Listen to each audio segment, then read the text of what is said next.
میرے مالک نے اس امت پر یہ فیضان فرمایا کہ اس کا قرآن بھی محفوظ ہے اور نبی پاک صلی اللہ علیہ وسلم کا فرمان بھی محفوظ ہے، آپ کی اداؤں کے ساتھ محفوظ ہے۔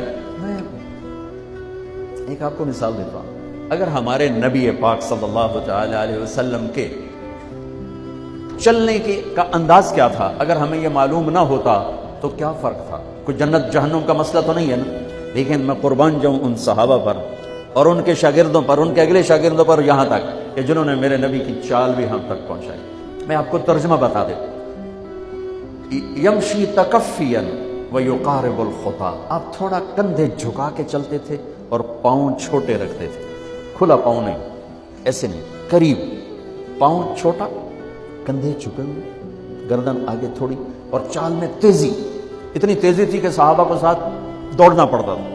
آپ چونکہ آپ کے نیچے زمین سکڑتی تھی تو آپ ایسے چلتے تھے اور وہ پیچھے بھاگتے تھے۔ آپ کے دیکھنے کا ہمیں انداز معلوم نہ ہو تو کیا فرق ہے؟ لیکن میں قربان جاؤں جو کہہ رہے ہیں جل نظرہ الملاح، اب یوں دیکھتے تھے، ایسے نہیں دیکھتے تھے حیا کی وجہ سے، بلکہ یوں دیکھتے۔ کبھی کبھی ایسے ہوتا تو پھر ایسی تجلیات اور آنکھوں سے نور نکلتا کہ سارے صحابہ یوں ہو جاتے۔ صرف دو آدمی آپ کو دیکھ سکتے تھے، صرف دو، ایک ابو بکر اور ایک عمر، بس۔ یضحکان الیہ ویضحک الیہما، دونوں آپ کو دیکھ کے مسکراتے اور آپ ان کو دیکھ کے مسکراتے، باقی کوئی آپ کو آنکھوں میں آنکھیں ڈال کے دیکھ نہیں سکتا تھا، آپ کی نظر شرم و حیا کیسے۔ کوئی آپ کو ادھر سے بلاتا، مفتی حامد صاحب مجھے کہیں مولوی صاحب تو میں اتنا ہی کروں گا، اس وقت تو میرے کو بھی نہیں ہمت، مولانا ارشاد صاحب کہیں جناب مولانا صاحب اتنی میری طاقت ہے، لیکن جب میرے نبی کو دائیں سے کوئی بلاتا تھا یا رسول اللہ تو اب یوں نہیں کرتے، اب یوں کرتے تھے، پورا مڑتے تھے اس کی طرف، پورا سینہ سے سینہ ملاتے تھے۔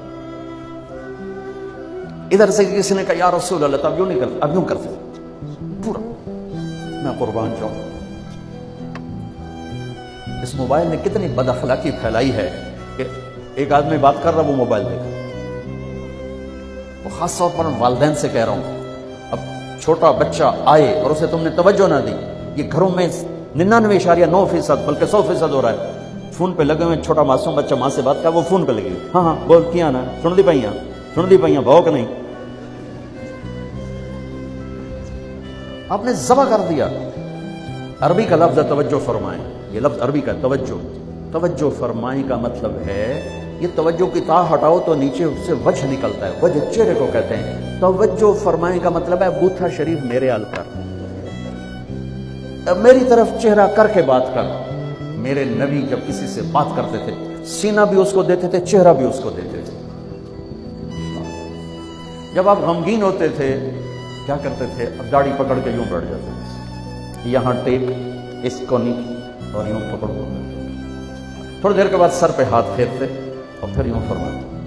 یہ میرے نبی کے غم کی نشانی تھی، آپ کسی دکھ میں ہیں، کسی غم میں ہیں، سبحان اللہ۔ جب آپ کسی کو بلاتے تھے تو ایسے نہیں کرتے تھے، ایسے کرتے تھے، پورے ہاتھ کے اشارے سے، ایسے انگلی اٹھانا عیب ہے، یوں کرتے تھے۔ جب آپ محفل میں بیٹھتے تھے تو چوکڑی مار کے بیٹھتے تھے، اتحیات صرف نماز میں آپ کی ہے، باقی آپ چوکڑی مار کے بیٹھتے تھے، اور پوری محفل میں ٹانگ نہیں پھیلاتے تھے، چاہے کتنی لمبی مجلس ہو جائے ٹانگ نہیں پھیلاتے تھے کبھی بھی۔ عزت دیتے تھے سامعین، جالسین کو احترام دیتے تھے، عزت دیتے تھے، اور دوران گفتگو آپ یوں کرتے رہتے تھے، یوں۔ یہ آپ کی بے ساختہ حرکت تھی، یہ ہتھیلی، یہ انگوٹھا، یہ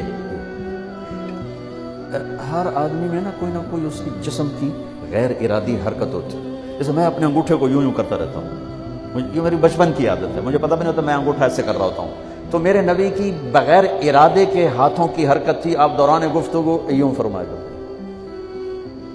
آپ کو اوپر کر کے دکھا رہا ہوں، ورنہ آپ یہاں ہاتھ ہوتا تھے اور آپ یوں فرماتے رہے۔ واہ کیا صحابہ تھے جو ہر شے ہم تک پہنچا، سبحان اللہ۔ جب آپ غصے میں ہوتے تھے تو ہماری طرح کوئی وہ اظہار تو ہوتا نہیں تھا، پھٹ پڑے وہ بھی نہیں ہے، ڈانٹ ڈپٹ وہ بھی نہیں ہے، اس کو برداشت کیا ہے، اس کا رد عمل آیا ہے چہرے پر۔ کیا؟ یہاں ایک رگ تھی جو غصے میں ابھر آتی تھی، وہ ایسے ایسے ایسے ایسے ایسے کرتے، بینہما عرق یدرہ الغضب، تو اسے اندازہ ہوتا تھا غصے میں. کسی پر اظہار ناراضگی ہے تو ہم تو لان تان کرتے ہیں. آپ کیا کرتے تھے؟ ادھر سے ابو ہریرہ آ رہے ہیں، آپ ان پہ ناراض ہیں اور ان کو بتانا بھی چاہتے ہیں، اور یہ ناراضگی ان کی کسی تربیتی پہلو کی وجہ سے ہے. من انتصر لنفسه لا یغضب لنفسه ومن انتصر لها. ساری زندگی اپنی وجہ سے نہ کسی پہ ناراض ہوئے نہ کسی کی ڈانٹ ڈپٹ کی. تو جب ادھر سے آ رہا ہے نا ابو ہریرہ اور آپ ان کو اظہار ناراضگی فرمانا چاہتے ہیں تو یوں دیکھا اور ساتھ ہی یوں ہو جاتا ہے. بس ادھر سے انس آ رہے ہیں، آپ ان پہ ناراض ہیں، دیکھتے ہی آپ یوں ہو جاتے تھے. بس یہ اتنا تھا میرے نبی کی ناراضگی کا اظہار کہ آپ لگتا ہے ناراض. جب آپ خوش ہوتے تھے تو یہ جگہ گلابی ہو جاتی. پہلی بہت خوبصورت رنگ تھا گلابی، لیکن یہ اور زیادہ چمکنے لگتے، اس میں سے نور نکلنے لگتا تھا. اتنی چھوٹی چھوٹی بات، میرے نبی کی کوئی بات چھوٹی نہیں ہے، لیکن جیسے فرض اور ہے، فرض کفایہ اور ہے، واجب اور ہے، سنت موقدہ سنی، یہ ساری ایسی. میرے نبی کا ہر عمل عظیم الشان ہے کہ ہر عمل جنت میں لے جانے کا اور اللہ کی رضا کا ذریعہ ہے. تو چھوٹا تو کوئی نہیں. آپس میں تقابل کے، یعنی میں وہ چیزیں آپ کو بتا رہا ہوں جن کا جنت اور جہنم سے تعلق نہیں، عشق سے تعلق ہے، محبت سے تعلق ہے. ہماری جماعت گئی حافظ آباد، وہاں میں وہ کلام میں بیان کر رہا تھا. علاقے کے بہت بڑے ذمہ دار آئے ہوئے تھے. کسی کام کو انہوں نے دیکھا تو ساری عدالتیں خالی. تو ان کا کیا ہوا کہ یہ تبلیغ والوں کا عالم آیا ہوا ہے، اس میں سارے چلے گئے. تو اس نے وہ پہلے تو بیٹھا رہا، پھر وہ جو جج کا ریڈر تھا انہوں نے کہا چودھری صاحب ایسے ویلے بیٹھے ہو اور جا کے گل سن لو. وہ ذرا تبلیغ کو اچھا نہیں سمجھتے تھے. ان کا چلو ویلا بیٹھا سن لو گا. میں اس وقت اللہ کے نبی کے جانور بتا رہا تھا کہ میرے نبی کی 9 بکریاں تھیں، ان کے نام عجوہ، سقیہ، برکہ، ورثہ، زمزم، اطلاق، اطراف، قیسا، قمرہ. 9 بکریاں، 10واں بکرا یم، اور اس میں قمرہ آپ کی زندگی میں مر گئی. یہ احسان عظیم ہے ان ہستیوں کا جو واقعی اس قابل تھے کہ اللہ نے کہا رضی اللہ عنہ، جاؤ میں راضی ہو گیا، جو مرضی کرو میں راضی ہو گیا. سبحان اللہ. واہ. اور آپ کے اونٹ تھے 2 عسکر اور ثعلب، اور آپ کے خچر تھے عفیر اور دلدر اور فضہ، اور آپ کے پاس گدھے تھے 2 عفیر اور یعفور، اور آپ کی اونٹنیاں تھیں عزبہ، جدعا، شہبہ، قصوہ، اور آپ کے گھوڑے تھے لزاز، طراز، لحیف، سجل، سکب، صبحہ، ورد، یعصوب، یعقوب. یہ آپ کے گھوڑوں کے نام. ایک گھوڑے کا نام تھا ورد. کیوں تھا؟ جیسے گلاب کا پھول نمایاں نظر آتا ہے، وہ گھوڑا ایسا حسین تھا کہ گھوڑوں میں نمایاں نظر آتا تھا. صبحہ ایک گھوڑے کا نام تھا. صبحہ، صبحہ تیرنے کو کہتے ہیں. ان لک فی النہار صبحا طویلا. اس گھوڑے کا نام صبحہ کیوں تھا؟ جب وہ دوڑتا تھا تو لگتا تھا جیسے پانی تیرتا جا رہا. خیر میں پھر لمبا چلا گیا. وہ جو تھے نا چودھری صاحب، وہ بیان سن رہے تھے. وہ گئے واپس تو اپنے امام کو بلایا، کہا مولانا صاحب ایک مسئلہ دسو کی اپنے نبی دی بکریاں دا نام کی ہے. وہ آکھن لگا یہ بھی کوئی مسئلہ ہے؟ اگے ہے تے بھاویں نہیں، میں تو اج دس ساڈے نبی دی بکریاں دا نام کی.